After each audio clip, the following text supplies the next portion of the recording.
Olá a todos e a todas, meus amados e amadas que nos acompanham nas nossas aulas de direito, certo? Em especial nesta aula de hoje, que será a aula preparatória para o exame da OAB, segunda fase.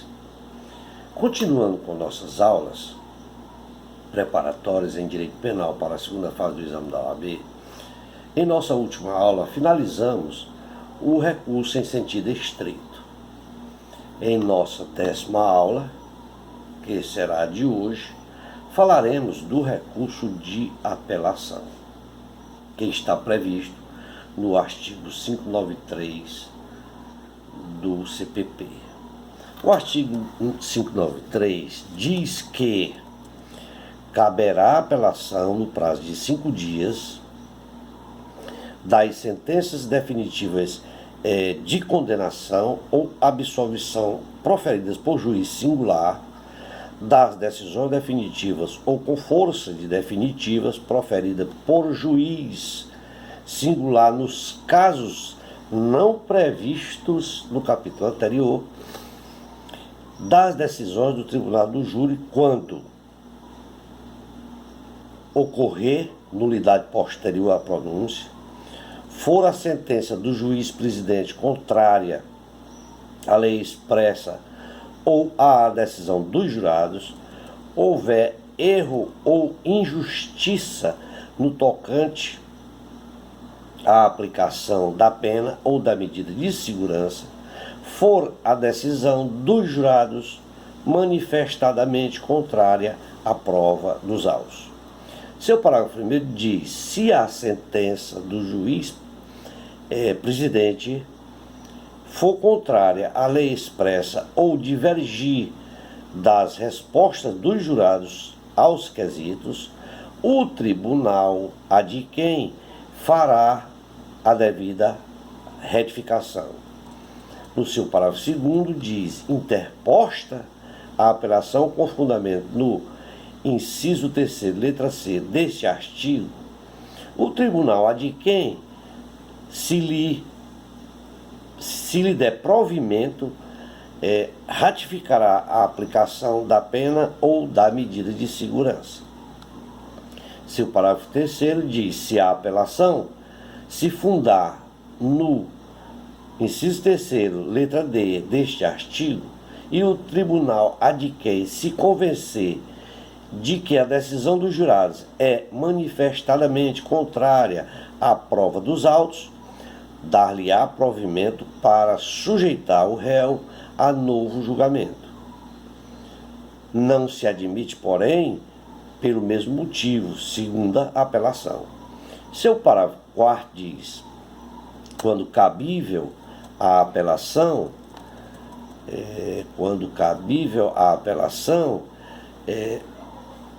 não poderá ser usado o recurso em sentido estrito, ainda que somente da parte da decisão se recorra.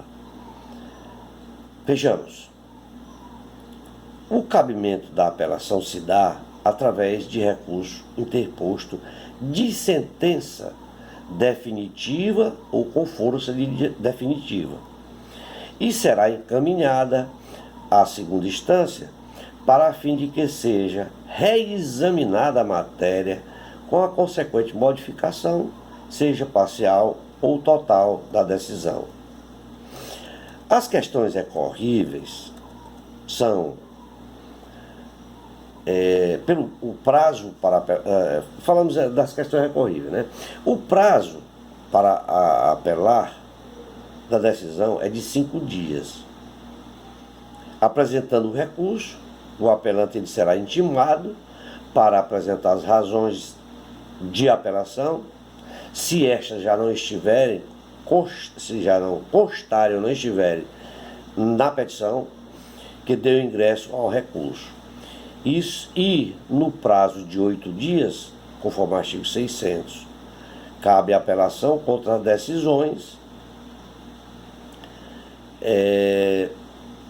de condenação ou absolvição, daquelas definitivas, das confusas definitivas e das decisões do tribunal do júri, exceto a decisão que declara extinta a punibilidade proferida na primeira fase do júri, conforme prevê o artigo 397, inciso 4. Das sentenças definitivas ou com força definitiva, são decisões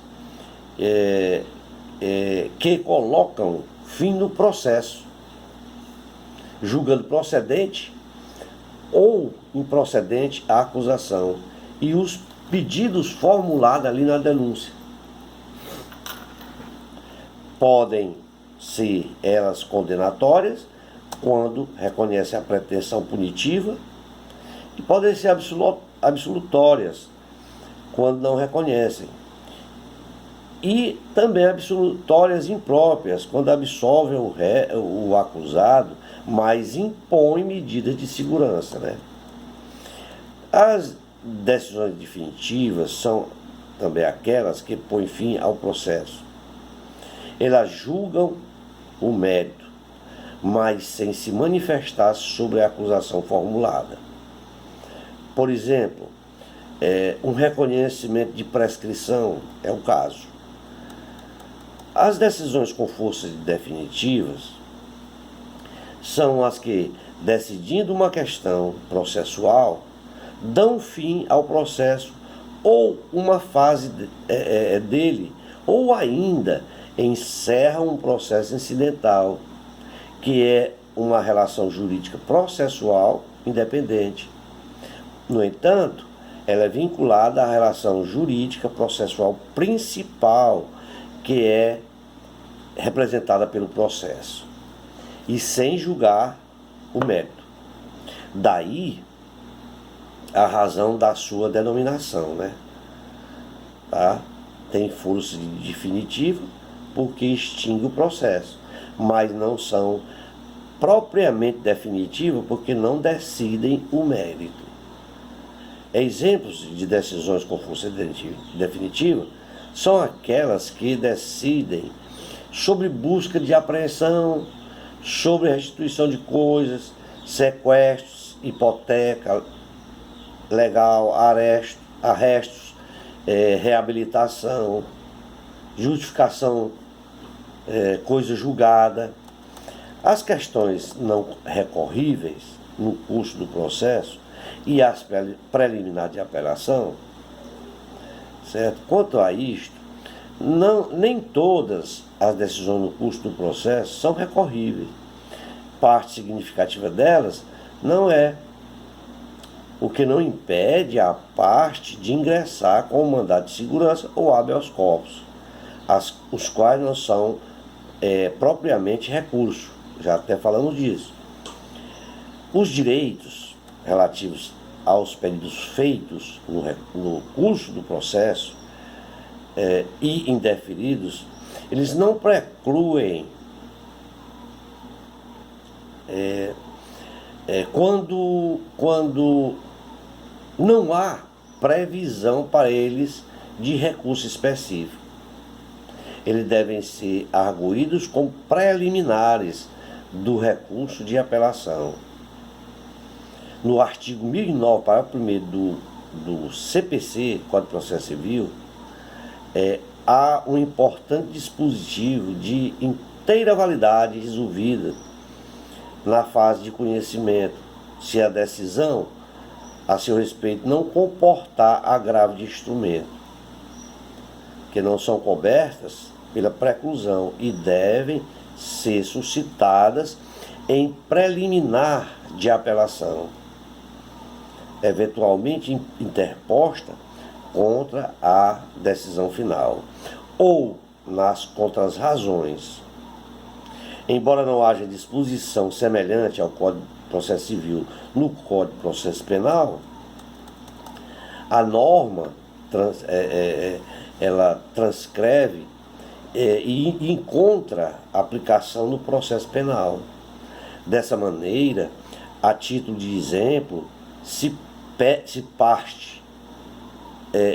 a parte pedir o juiz que declare a nulidade do processo penal, e o juiz decide que o processo não é nulo, contra essa decisão não cabe recurso em sentido estrito, de acordo com o artigo 581, inciso 13.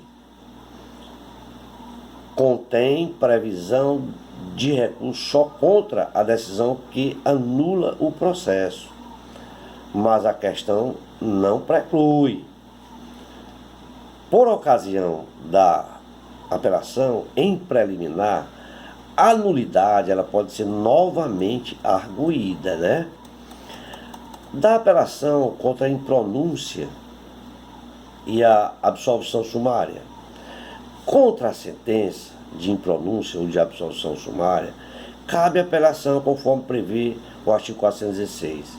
A norma se aplica tanto à absolvição sumária, de que trata o artigo 415, que é o procedimento relativo ao júri, como o artigo 397, que é do procedimento comum. No caso do 397, inciso 4º, o recurso apropriado é um recurso em sentido estrito, mas, tendo em vista a regra da fungibilidade, pode ser objeto de recurso de apelação. Nos recursos em sentido estrito, nós falamos na aula anterior. Da apelação do tribunal do júri. No tribunal do júri, quando a parte pretende recorrer, deve apresentar logo a petição de interposição, informando qual o motivo que leva a apelar, citando o artigo 593, inciso 3º do CPP, e, posteriormente, as razões vinculadas ao motivo já declinado, né? Isso está previsto na súmula 713 do STF. Abre aspas. O efeito devolutivo da apelação contra a decisão do júri é adstrito ao fundamento da sua interposição, né? Das hipóteses de cabimento da nulidade posterior à pronúncia. Primeiro, quando trata-se de nulidade anterior à pronúncia, a questão já foi analisada na própria decisão ou no recurso contra ela interposta, operando-se aí a preclusão. Algumas hipóteses desse questionamento são juntada de documento fora do prazo, participação de jurado impedido, inversão da ordem da oitiva de testemunhas em plenário, produção de prova ilícita em plenário, uso injustificado de algemas durante o julgamento, referências à decisão de pronúncia durante os debates ou posterior que julgaram admissíveis à acusação, referências durante o debate ao silêncio do acusado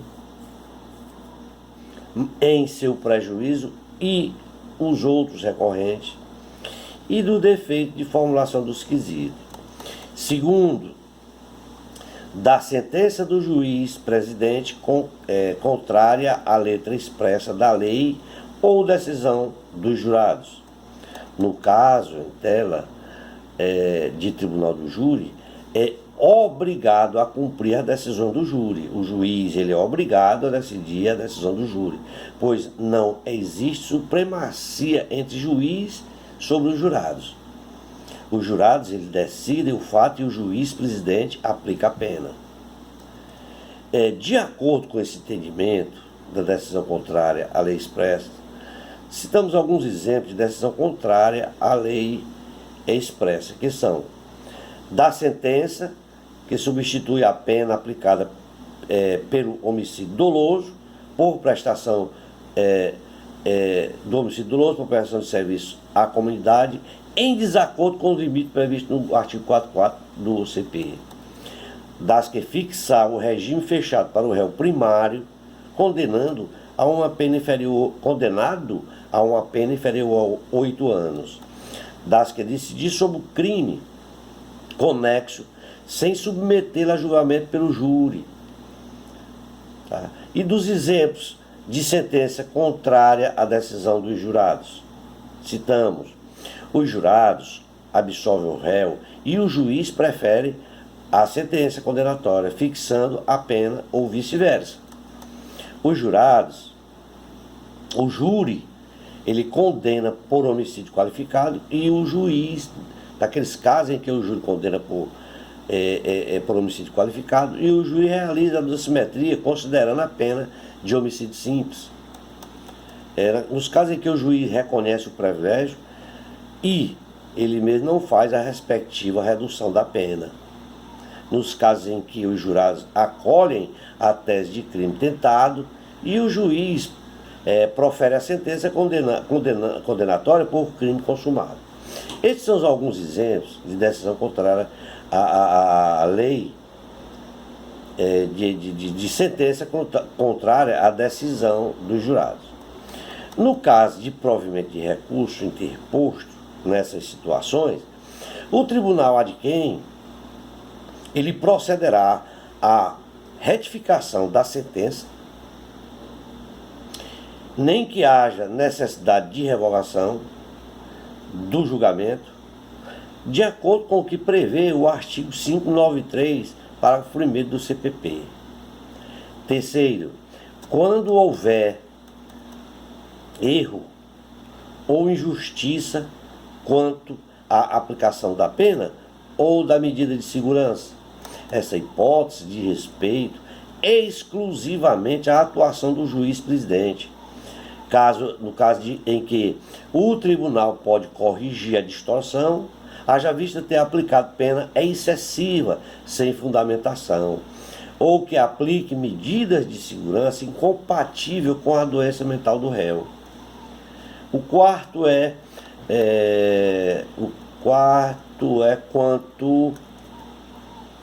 quando a decisão dos jurados for manifestadamente contrária à prova dos autos. Nestes casos, é de decisão que não encontra respaldo nos elementos de convicção colhido lá no contraditório. Só cabe apelação para esse fundamento, que vai caber a apelação só para aquele fundamento, né? Não importando qual das partes tenha apelado, de acordo com o que está previsto no 583, parágrafo 3º. Dos prazos da interposição do recurso, como já falamos, o prazo para apelação, em regra de 5 dias, previsto lá no 593, a contar da intimação. E no caso de arrazoar, de apresentar as contrarrazões, o recurso, o prazo desse recurso é de 8 dias, está lá no 600 do CPP. Caso a intimação seja feita por edital, o prazo ele começa a correr a partir do final do prazo do edital, que é de 60 dias. E se for pena inferior a 1 ano, e se superior a 1 ano, o prazo é 90 dias, de acordo com o 382, parágrafo 2º do CPP. Já no caso de intimação por carta precatória ou mandado, que nós aí, nesses casos, temos que observar a súmula 700 do STF, abre aspas. No processo penal, conta-se os prazos da data da intimação e não da juntada aos autos do mandato ou carta precatória ou a ordem. No caso de sentença proferida pelo júri popular, o prazo começa a contar a partir da publicação da sentença, na própria sessão do julgamento, de acordo com o que está previsto no 798, parágrafo 5º, letra B do CPP. Quanto ao assistente da acusação, ele tem 5 dias para apelar a partir de sua intimação. Caso não esteja habilitado, ele terá 15 dias a partir do escoamento do prazo, certo, do Ministério Público, conforme previsto na súmula 448 do STF, certo? Surgindo aí para o ofendido o direito de interpor apelação supletiva, se o acusado tiver sido absolvido, né? Da legitimidade. Tem legitimidade o querelante no caso de ação penal privada, o Ministério Público, o réu, seu procurador ou defensor, conforme está lá no artigo 577 do CPP. Do assistente de acusação, está previsto no 598, quando habilitado nos autos, o prazo é de 5 dias. Não habilitado é de 15 dias, nos termos do 598, né? Parágrafo único. A contagem do prazo para o assistente da acusação segue as regras previstas na súmula 448. Abre aspas. O prazo para o assistente recorrer supletivamente começa a correr imediatamente após o transcurso do prazo do Ministério Público. Fecha aspas. Da estrutura da peça, como fazer essa peça, que é o gargalo. Primeiro se faz o endereçamento, e se o crime é doloso contra a vida, vai para a vara criminal ou juiz federal, conforme o caso. Se o crime não for doloso contra a vida, é da competência da Justiça Federal, né? E no caso de crimes de menor potencial ofensivo, aos juizados especiais criminais. Tem o seu preâmbulo, que deve ter o nome da parte, que no caso não precisa qualificar, pois ele já está qualificado nos autos, por seu procurador, que abaixo assina, ou infra-assinado. Fundamentação é o artigo 593, citar o inciso correspondente da apelação. No caso de absolvição sumária ou impronúncia, o artigo 416. E no caso de infração de menor potencial ofensivo, o 8.2 da Lei 9.099. Do requerimento requer que o processo, o recurso, dado seu processamento, certo? E data, advogado 3 pontinhos, OAB 3 pontinhos. E aí vai para as razões do recurso, que deve ter o endereçamento, que é o Tribunal de Justiça, ou Tribunal Regional Federal, ou turma recursal, da identificação, que é o apelante e o apelado, e o número do processo. A saudação é essencial, que é aquela que você coloca, egrégio Tribunal de Justiça, colégio da Câmara, douta Procuradoria de Justiça, se for o caso da Justiça Estadual. Se for o caso da Justiça Federal, douta Procuradoria da Justiça da República, aliás, se for o caso da Justiça Federal, né? O corpo da peça é fazer um breve relato das preliminares e do mérito, tá? Do pedido, é que se reforme a decisão, pedir provimento do recurso e o pedido específico que desejar. A parte final é o requerimento, local, data, advogado 3 pontinhos, OAB 3 pontinhos. Vamos ver uma peça que já caiu na OAB? A peça é do 12º exame. Vou ler aqui rapidamente. Rita, senhora de 60 anos, foi presa no dia 10/11, ao sair da filial de uma farmácia, arrebentou a fechadura do armário onde estava o produto, levou 5 tintas de cabelo, no valor de R$ 49,95. Instaurado o inquérito, ela foi denunciada pelo Ministério Público pela prática da conduta descrita no artigo 155, parágrafo 4, inciso 1, que é o furto qualificado por rompimento de obstáculo, né? Da denúncia foi regularmente recebida pelo juiz da vara, tá? E o réu foi citado para responder à acusação, tá? Na audiência de instrução e julgamento realizado no dia. Observação, sempre observe as datas, são importantes. O Ministério, no dia 18 de 2012, o Ministério Público apresentou certidão cartorária para atestar que no dia 15 de 5 de 2012 ocorreu o terceiro julgado definitivo da sentença pela prática de delito de estelionato. A ré ficou calada e na dosimetria da pena, quando o juiz proferiu a sentença, o magistrado entendeu por elevar a sentença, configurando maus antecedentes. Na segunda fase, agravou pela reincidência do trânsito em julgado da sentença condenatória,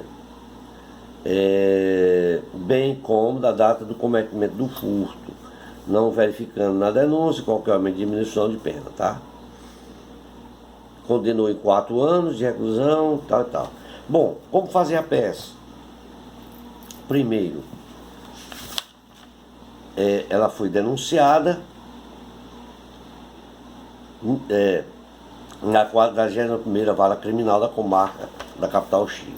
Excelentíssimo senhor doutor juiz de direito da 41ª Vara Criminal da Comarca X, processo número tal, Rita, já qualificada nos autos por seu procurador, que abaixo assina o infraensinado, vem respeitosamente a presença de Vossa Excelência, interpor o recurso de apelação com base no 5931 do Código de Processo Penal. Requer que seja recebido o processo de recurso com as razões anexas. Neste tempo, pede diferimento, local e data, advogado, 3 pontinhos, OAB, 3 pontinhos. Aí vai lá, egrégio Tribunal de Justiça do Estado X, a apelante, o apelado é o Ministério Público, processo número tal. Das razões do recurso de apelação. Cita os fatos que no dia 5 de 2012 ocorreram o trânsito julgado a sentença, que da audiência do julgamento foi realizado dia tal. Cita os fatos de acordo com o que está no enunciado e diz que a ré do de silêncio, tá?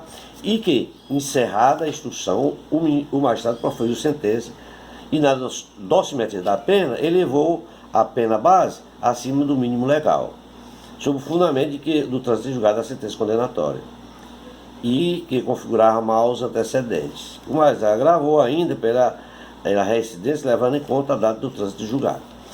Aí vai para o direito. No mérito, você tem que ver aí, o valor foi R$ 49,00. Então existe aí o princípio da insignificância, tá? Então você vai dizer que a ré subtraiu apenas 5 tipos de cabelo, no valor de R$ 49,00. O valor dos objetos é irrisório, que não acarreta violação, não acarreta violação ao patrimônio da empresa. Logo incide o princípio da insignificância e você vai lá para o artigo pedindo a absolvição do artigo 386, inciso 3 do Código de Processo Penal. E subsidiariamente do afastamento dos maus antecedentes, que o magistrado elevou a pena fundamentando do julgado de outra sentença. Logo ele violou aí o princípio do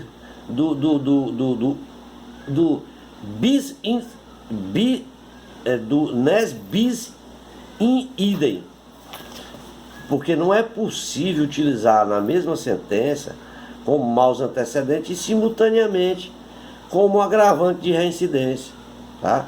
Então ele pecou aí. Você tem que ver que ele colocou na mesma sentença os maus antecedentes e agravou pela reincidência. Isso está lá na súmula 241 do STJ. Logo requer o afastamento, né?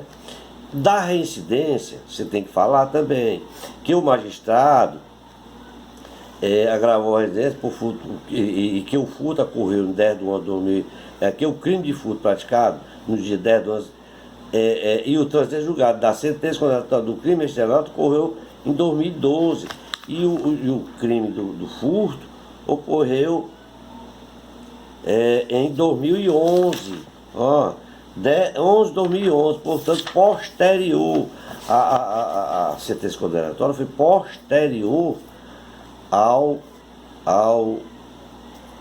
julgamento da sentença do furto, né? Entendo, neste caso não persiste agravante da residência, no termo do artigo 63 do Código Penal. Porque no 63 ele diz que só ocorre a incidência se o agente praticar novo crime depois de transitar julgada a sentença penal condenatória do crime anterior.